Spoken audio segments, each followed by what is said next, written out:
Do we keep going or do we change direction? Fail fast, learn faster. The power of MVP, minimum viable products. Whether you're building a business from your bedroom, pitching to VCs, or dreaming of launching your first product, the Lean Startup book is like a Bible for innovators. It's about being smarter, faster, and way more intentional with how you build. In this episode, I'm gonna break down the game-changing concepts from MVPs, minimum viable products, to the build, measure, learn loop, and the real reason why most startups flop, and of course, how to avoid this. So if you ever ask yourself, am I doing too much or am I not doing enough? We're gonna get into what this book really means for entrepreneurs and creatives. Let's get lean, let's get smart, and start building something that actually works. Hey, I care for you, and I just want to remind you that taking care of your health is just as important as your work. That's why I've made Immuni Plus a part of my routine. This small sachet may look simple, but I love that it's ready to drink and packed with all natural ingredients. No mixing, no hassle. It helps me feel relief from stress, it refreshes me throughout the day, and helps me recover from all the busyness. It seriously gets me through my hectic schedule and keeps me going. At this point, it honestly feels like a superpower. So while you're out there serving others, don't forget to take care of you. Immuni Plus, make it part of your routine. I am so excited to talk about this book because my husband has been telling me about this book ever since we met in 2018. And it's 2025, and I finally read through the book, the whole entire book. As you can see, there's a lot of sticky notes. As usual, I like to be immersive when I read the book. Before we jump into the Lean Startup book, let's take a moment first to talk about the man behind it all, Eric Ries. Before Eric became a household name in the startup world, he was just like so many of us, young, bold, and brilliant. Basically breaking the mold, right? And I'll just jump into it. After dropping out of Yale, he launched his first startup in year 2000 called Catalyst Recruiting. That was an online platform designed to connect college students with employers. And spoiler alert, it did not work. But that failure laid the groundwork for some of his biggest lessons. His second venture is called There.com. This also shut down, but then came his third startup, IMVU. Now this one clicked. It was an avatar-based social network that actually found real traction. And that success, combined with all the lessons from his past failures, led him to write The Lean Startup, now one of the most influential books in the world and a New York Times bestseller. In 2016, he launched the long-term stock exchange, LTSE, a bold move to change how companies grow with purpose and patience. Today, Eric is the founder and CEO of LTSE, still on a mission to build smarter, more sustainable businesses from the ground up. So that was just a short and thorough background of Eric Ries, the author of The Lean Startup. Entrepreneurs are no strangers to chaos. We're constantly navigating uncertainty, disruption, and innovation. And that's exactly what I love about the Lean Startup. It's not just about celebrating the hard work, but it's really about intricately teaching you how to master it with a scientific, repeatable process. It's kind of like what Thomas Edison said, I readily absorbed ideas from every source. And that's what this book encourages. It's all about staying curious, testing constantly, and learning fast. Eric puts it this way, I have learned from both my own successes and failures. It's the boring stuff that matters the most. Startup success is not a consequence of good genes or being in the right place at the right time. Startup success can be engineered by following the right process, which means it can be learned, which means it can be taught. If you can learn it, you can teach it. I've always believed that, correct me if I'm wrong, I think it was Albert Einstein who said that if you can teach someone a concept that you just learned, that means you really understand the concept. He also says the entrepreneur is a kind of management. It's a type of management. He really flipped the script when he said that. He challenged the idea that startups are just chaotic, unstructured experiments driven by gut instinct. Instead, he redefined entrepreneurship as a discipline, a form of management built for uncertainty. It's not just about taking risks or having bold ideas. It's about creating a system, setting up a feedback loop, and making real-time, data-driven decisions. As an entrepreneur, you're not just chasing the next big idea. You're managing learning, adaptation, and rapid iteration. Unlike the traditional managers who work in predictable environments, entrepreneurs navigate through ambiguity, constantly tweaking, testing, and pivoting to what works. So whether you're running a tech startup, you're launching a local business, or growing a personal brand, thinking like an entrepreneur means treating your ideas not as just passions, but as a hypothesis. And your job as a manager is to validate those hypotheses with disciplined creativity. I love that term, disciplined creativity. For the Karencitta brand, I used to look at it as a human being with emotions. I totally switched my mindset to look at the Karencitta brand as a brand, not a human being with emotions. And to have that disciplined creativity. If I just looked at the Karencitta brand as a creative, an artist, whenever inspiration comes, that's the only time that the Karencitta brand will be able to project a new song, a concept, a music video, or whatsoever. You really have to just sit down and fight through the urge of not being able to write something. I've always believed to write a lyric every single day. Just write any lyric, any sentence, any verse, anything that just comes into mind. That's actually disciplined creativity. I just love that term. Anyways, Eric explains that a startup isn't just about trying to grow fast. I think we all have that preconceived notion that startup company environments are extremely fast. But Eric explains that a startup isn't just about trying to grow fast. It's more than that. It's a human institution designed to create something new, especially in the midst of extreme uncertainty. This definition is amazing. Again, I will repeat. Startup is a human institution designed to create something new, especially in the midst of extreme uncertainty.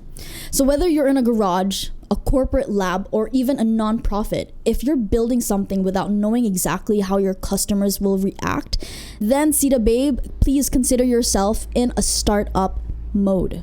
But here's the catch. The biggest risk isn't just whether you can build something. It's whether you're building the right thing. Too often, teams waste years and millions launching polished products no one actually wants. That's why Eric says the real goal of a startup isn't just execution. It's validated learning, which means figuring out quickly what your customers truly need and making sure you're on the right track. Traditional business plans and metrics don't really work in this kind of uncertain environment. Instead, Eric introduces a whole new mindset. Entrepreneurship, he says, is its own kind of management. Startups need their own tools and systems, not rigid plans. It's all about staying flexible, experimenting fast, and getting continuous feedback. And this brings us to one of the core ideas of the lean startup, the build, measure, learn feedback loop. It's not about what you want as an entrepreneur. I think a lot of people get stuck in that egotistic stage where, this is what I want, this is how I see it, this is my prediction, blah, blah, blah, blah, blah, blah, blah, blah. But no, some entrepreneurs are just not focusing on the right thing. The build, measure, learn feedback loop. With this feedback loop, you learn very quickly and efficiently what your customers really want. And here's how it works. First, you start with your idea, and then you turn it into something that's tangible. But that's not the final version. You build a minimum viable product called the MVP. Think of it as a simplified version of your product that has enough features to be tested by real users. The idea is not to build the perfect product right away, but to build something fast that people can actually interact with. After that, we measure. So again, step 1 is finding the idea. Step 2 is producing the idea into something more tangible, a tangible product. And the third is we measure. So once you deploy the MVP, it's out there in the market, it's time to get real feedback. And this isn't about vanity metrics like app downloads or the social media likes, number of followers. Those are called the vanity metrics that I just recently learned. I mean, I've been working in social media for so long. I just learned about the vanity metrics, and I think I fall into failing to focus way too much on the vanity metrics. But this book says, don't focus on the vanity metrics. Like, it's about meaningful data that tells you what's working, what's not, and what customers actually care about. Are they using the product the way you expected? Are they coming back? How much is your retention rate? Are they telling their friends? Word of mouth marketing? Are they telling their friends about your product and services? Is there word of mouth marketing? This crucial step is really about looking at the numbers with a clear, honest eye. And finally, we learn. So it starts with an idea. You turn your product into a tangible product or service. Number 3, we measure with a feedback loop. And number 4, we learn. This step is the most crucial. Based on what you've measured, you decide whether to pivot, which means changing your approach or your strategy, or you persevere, doubling down on what's working. It's all about being a data-driven decision maker. We're not guessing, we're not assuming, we're not pursuing things that we want. It's about what they want, right? Okay, so every cycle through this loop helps you get closer to product market fit and ultimately success.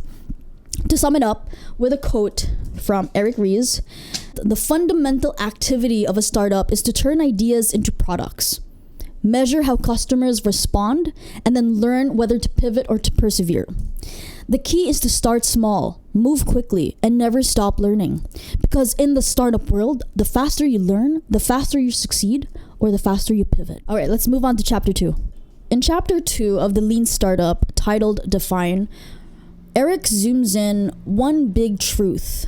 Every startup is an experiment.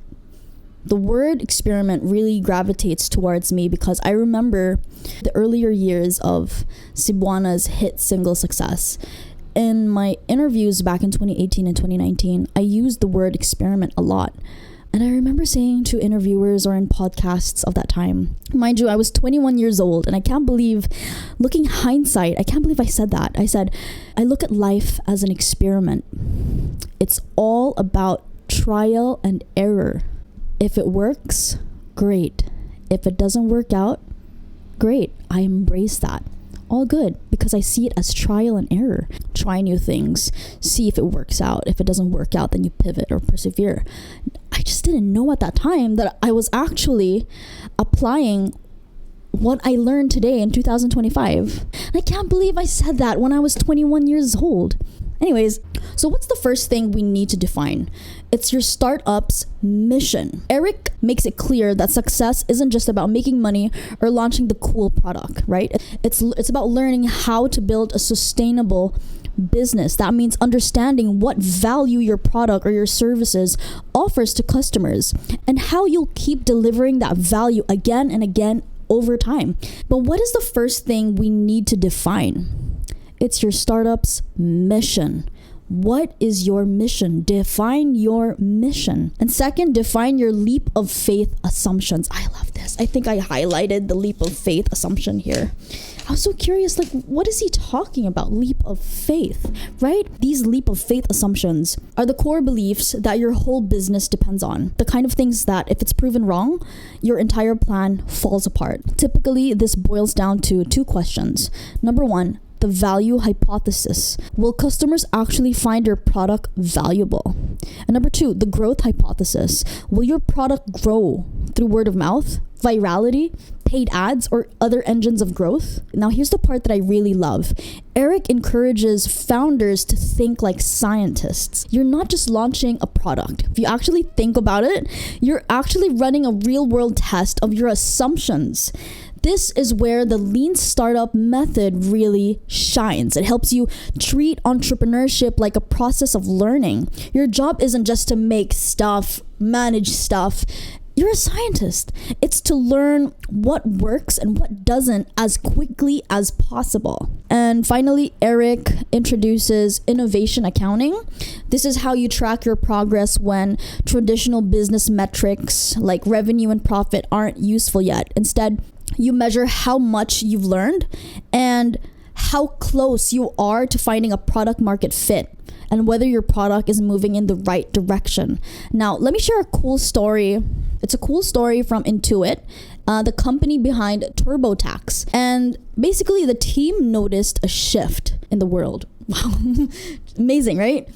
They noticed that more and more people were using their phones for everything. They just asked themselves very bluntly, what if people could file their taxes straight from their smartphones? And this is where the lean startup principles come in. Instead of going all out and building a full-fledged app, they went super lean. They built a basic version. Again, they built a basic version of SnapTax and tested it just in one state, California. Why? Because they knew launching nationwide without any validation would be risky and expensive. So they used the build, measure, learn, feedback loop. Number 1, build a super simple mobile app. Number 2, measure. Do people actually use it? Is it fast? Is it easy? Is it frustrating, right? You're measuring. Number 3, you learn. The results were amazing. People loved the speed. People loved the simplicity, right? The key takeaway here is that a lot of people can relate to this, is that you don't have a massive budget or a full rollout to innovate. All you need is a solid hypothesis, a minimal version of your idea, and the courage to learn from real users. Just humble down, like really get into it. So that's SnapTax. And this is really wild. In 1983, there's a case study here. It says a 7,000 person lean startup. This is so wild. In the book, Eric tells us that the size of your team doesn't determine how fast or slow you move. It's all about your mindset, the process, the structure, what they call the boring stuff. He shares the example of Intuit, which even thousands of employees encouraged teams to act like mini startups. So yes, even in a company of 7,000, teams were moving like entrepreneurs. Amazing. Trying things out, failing fast, and adjusting in real time. Innovation can happen anywhere, even inside big organizations. If you give people the tools, the space, and the permission to think like founders, whether you've got a team of 5 or 5,000, the lean startup principles still apply. It's all about your mindset. I want to go back to the word validated learning. Okay, it says here that validated learning is a rigorous method for demonstrating progress when one is embedded in the soil of extreme uncertainty in which startups grow. Validated learning is the process of demonstrating empirically that a team has discovered valuable truths about a startup's present and future business prospects. It is more concrete, more accurate, and faster than market forecasting or classical business planning. I talk about this because it's at the core of this chapter. It's not just about learning from trial and error, but learning that's proven by data, by real customer behavior. Eric shares his experience from building the IMVU, a startup that eventually took off, but it didn't happen overnight. The team had this brilliant strategy. They built a flashy product, pack it with all features they thought customers would love, and then launch it in 6 months. They were expecting a flood of users to rush in. But when they finally launched, crickets. No one cared. The real waste is not failure. The real waste is building something that no one actually wants. Karencitta, what did they do? They pivoted. They stripped the product down, right? They launched faster, tested smaller ideas, and most importantly, they started talking to their customers. They spoke to their customers face to face, eye to eye. Basically, every conversation revealed new insights. Information is king. And each of those insights helped them tweak the product just a little bit closer to what people actually needed. That's the price of progress. In this chapter, Eric introduces a very clear distinction between value and waste. And I spent so much time yesterday talking to my husband about the value and waste concept. Value is anything that directly contributes to what the customer needs and is willing to pay for. Waste is everything else, even if it looks shiny on a pitch deck. Now let's take a look at Toyota as a case study. At Toyota, value is simple. It's anything that customers are willing to pay for. If a process or a feature does not contribute directly to quality, efficiency, or customer satisfaction, it's considered a waste at Toyota. So Toyota trained their employees to constantly look for ways to eliminate anything that slowed down production or didn't serve the customer. Whether it was unnecessary steps on the assembly line or extra inventory just sitting there, get rid of it. Now think about how this applies to startups. It's easy to get caught up in things that feel productive. I am a sucker for that. I am so hands-on with everything that I don't even realize that I get caught up in things that feel productive, like polishing logos, coding complex features. I code my own website. I do my own marketing. I do the editing of the vocals. I write the lyrics. I do all these things that feel like they're productive. I realize that if those activities don't help you learn what your customer or your listeners actually want, then guess what? It's a waste. So the key takeaway here is focus on learning what works for your customers. Funny story, Sita Babes. When I was dating my husband, he introduced me to the nightlife, and that's kind of embarrassing to say, but I remember telling him, I just remember chatting him, hey, I'm planning on going to this certain club. I don't want to party. I don't want to drink. I don't drink. I don't want to eat. I just want to go there. He asked why. I want to see how people react to certain beats per minute, BPMs. When a certain song comes, how fast does their heart rate go? How do they react? What do they do? Do they dance? Do they drink? Do they talk? Like, I really want to see how these people react. I told him, yeah, I'm just here to do business. I'm just studying the market, I guess. So I was focusing on learning what works for my listeners. That really worked for me. One of my first releases was the Cebuana Persuasion album. Complete success.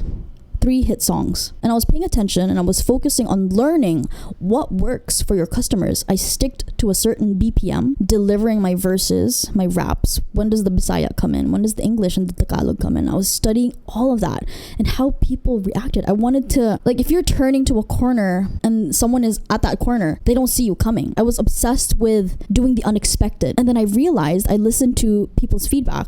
They always say the same thing when they listen to my music. Holy crap, I did not expect that Bisaya to come in. Intro of the song, first verse, refrain sounded super international. And then boom, verse 2 comes in and then you're speaking in Bisaya. They loved it. They were obsessed with it. And I was obsessed with it. So I was like, okay, let's just keep doing this because it's working, right? So focus on learning what the customers want. I find it completely hilarious when fans come up to me and say, oh my gosh, I did not expect you to be this way. I'm like, what do you mean? I mean, when I listen to Karencitta music, I'm thinking like, oh crap, she's a party girl. She drinks a lot. Like, drop your glasses and shake your, I wanna get with you when I'm feeling real nasty. Like, people really assume that I am this image party girl, drinks a lot, out in clubs, but I'm the complete opposite. I just did what people wanted. Party and feel good music. Until this day, I still make dance music.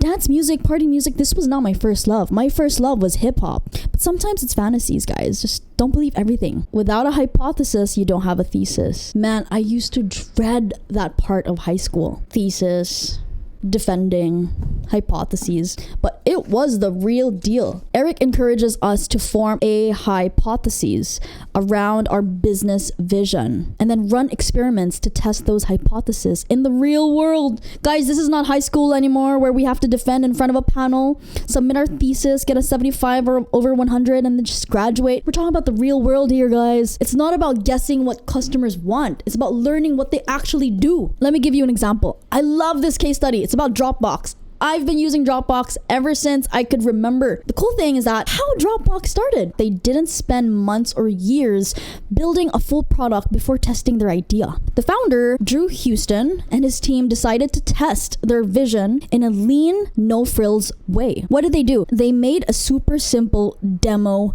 video. That's it. They used an unconventional MVP to test a powerful leap of faith assumption without even launching the real product. Dropbox had a simple promise. Put your files in this one folder and have them available on every device instantly. That was their only promise. As Eric puts it, the product works in such a seamless way that the competition struggles to emulate it. I love that line. And that's what made Dropbox defensible. Their innovation wasn't loud, it was invisible, it was intuitive and hard to clone. Now in chapter 5, he also talks about the principle of, I'm not sure if I'm saying this term right, but it's a Japanese term called Genchi Genbutsu, which translates to go and see for yourself. Here in Cebu, we say to see is to believe. Di ko mo too, ana. If di ko makakita. To see is to believe. And this principle, made famous by Toyota, is about getting out of the office and observing real users in the real world. Don't just rely on reports. If you really want to understand what's really happening, you have to be there in the present moment, physically. You have to feel the frustration, you have to watch the friction, and listen to what's not being said. It's boots on the ground leadership. And I tell this to my husband all the time, balls to the wall. I know it's, and he was like, where did you learn that from? Like, yeah, man, just like boots on the ground type of leadership, you know. It's startup humility. You know, you just don't rely on reports or secondhand information. You want to understand what's really happening. You have to be there. You have to feel the frustration and listen to what's not being said.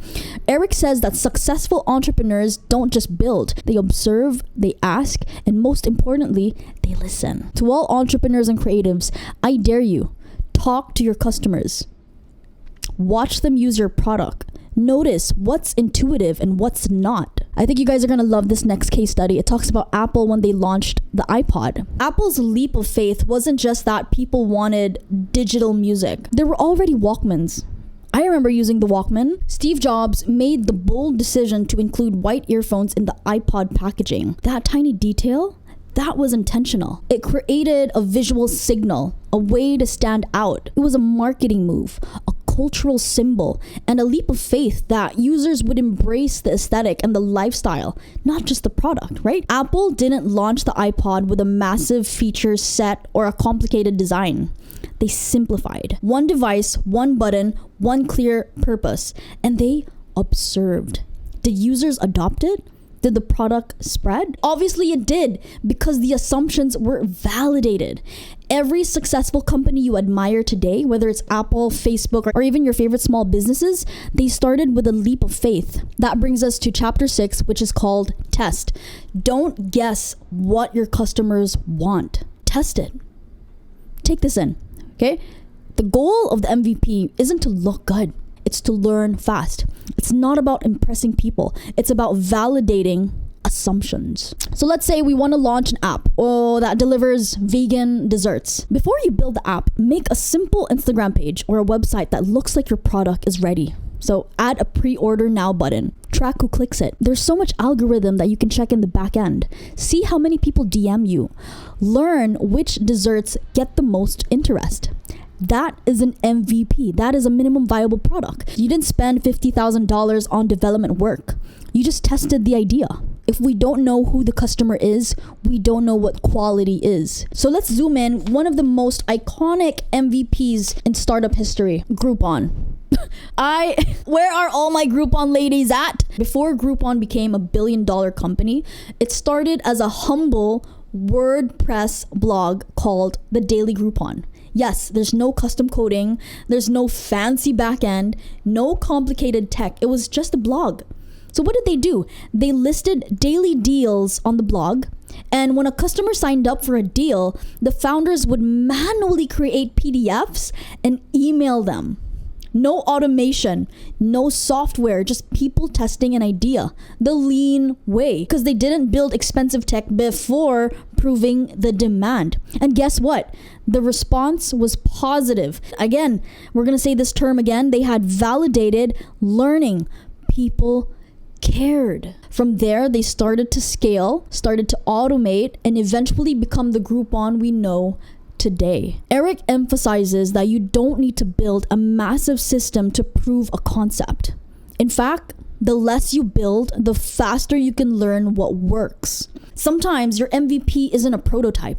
It's a pitch, it's a vision, it's a video. And you don't always need a product to learn. You just need to test demand. Vanity metrics. I think a lot of us can relate to this. Total users, downloads, likes, streams, followers. These are what Eric calls vanity metrics, and most of the startups get caught in this. And I quote Eric on chapter 7. He says, entrepreneurs need a new kind of accounting designed for startups. One of the toughest questions a founder can ask themselves: do we keep going or do we change direction? Do we pivot or do we persevere? Eric defines pivot as a structured course correction designed to test a new fundamental hypothesis about the product strategy or engine of growth. Eric also lists different types of pivots. Zoom in pivot. It focuses on one feature as the whole product. Zoom out pivot focuses on expanding the product scope to include more features or just be on a larger platform. Customer segment pivot. Same product, different audience. Customer need pivot focuses on shifting the problem of the product is solving to address a more urgent or significant need. Channel pivot, changing how you reach the user. Platform pivot focuses on transitioning from a product to a platform or vice versa to broaden the business model. Business architecture pivot focuses on changing between high margin, low volume versus low margin, high volume. Value capture pivot focuses on adjusting how the company makes money, like for example, from a one-time sales to subscription models. So whether you pivot or whether you persevere, the goal is to stay committed to the vision, not the plan. Flexibility is not failure. It's part of innovation. And the most successful entrepreneurs, Sita Babes, they know that changing direction at the right time can be the smartest move they ever make. Innovation accounting. This is a method for measuring progress when traditional metrics don't apply. It's all about measuring what matters. Stay lean, focused, and keep improving. Measure your current product's state and how customers are interacting with it. This will be your reference point for progress. That's your baseline. Actionable metrics. Look at the metrics like the customer retention rate, the conversion rates. Cohort analysis. Segment the users into groups to see how different segments behave over time. This helps identify patterns and areas that need improvement. A/B testing. Test different product versions and see which one performs better so you can refine your approach based on real user feedback. Learning milestones. Set learning milestones instead of just traditional goals like launching a product. Focus on validating learning to see if you're moving in the right direction. Pivot or persevere. Use your data to decide whether you pivot, change direction, or you persevere. You stay the course with your strategy. And lastly, continuous improvement. Innovation accounting is an ongoing process. As you gather more and more data, you'll continue refining your approach and adopting your strategy. Eric breaks down one of the most important topics for any entrepreneur: growth. Not just grow, but what he's talking about is sustainable growth. Eric identifies 4 engines of growth that powers startups. Number 1, the sticky engine. Your product is so good that users stick with it. Growth comes from strong retention and minimizing the churn. Okay? Next, number 2, the viral engine. Users spread the product through word of mouth or built-in sharing features. Think of this as referrals or social media shares or social shares, right? Number 3, the paid engine. You invest in ads or sales to acquire users.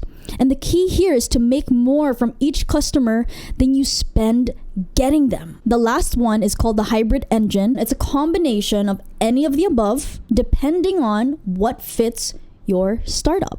The curse of the 5 blames. You know how when something goes wrong and people start pointing fingers, it's a never-ending conversation. For example, marketing blames engineering blames the product blames the leadership blames the team, and the team, they're just trying to survive their day. It's a very vicious cycle, a cycle of blame. Great leaders don't ask who messed up, they ask what process allowed this to happen. Instead of blaming people, instead of pointing fingers, fix the system. Instead of yelling, what if you paused and said, okay, how can we make sure this doesn't happen again? Even if someone else new joins the team tomorrow. That's lean thinking. Because at the end of the day, a culture of learning will always beat a culture of fear. Congratulations, Sita babes. We made it to the end of this book. If there's one big takeaway with this book, The Lean Startup by Eric Ries, is that innovation isn't a one-time thing. It's a mindset. Sita babes, whether you're launching your first idea or running a full-blown enterprise, remember, stay curious, stay agile, and never stop testing what's possible. To all the listeners, thank you so much for tuning in. I love talking to you guys. I hope you were able to reflect on your own journey as I reflected on mine, and how you can use this knowledge to propel your life forward. To the author of this book, The Lean Startup, Eric Ries, thank you so much for writing this incredible book that is life-changing, and I highly recommend that you grab a copy of this book. It's definitely a staple. Every entrepreneur and creative should read this book. If this episode resonated with you, consider sharing it with a friend who might need to hear it too. You know, I kind of like thinking of every relationship that we have like a string that starts with a simple hey, and it stretches all the way through life. And every conversation along that string, it's like a little light, like those cafe lights you see hanging at the cozy spots. The more real conversations we have, the brighter that string glows. This is Karencitta of the Karencitta Show, Season 2. Great book. Please make sure you subscribe on YouTube and follow us on Spotify or anywhere you get your podcasts. Until next time, keep creating, keep building, and always stay open to the deeper narrative. And I'll see you next week. Surprise! Since you're a loyal Sita babe, I'm giving you a limited time 10% off discount on your next lash appointment at Yash Eyelash Cebu. Just use my code #YashKarencitta10. You're welcome. Showing up in style, that is bare minimum. Whether I'm in the studio or in the boardroom, H&M is my plug. Just like Cebuana, it's fashion that hits. Fashion and quality at the best price in a sustainable way. Always H&M.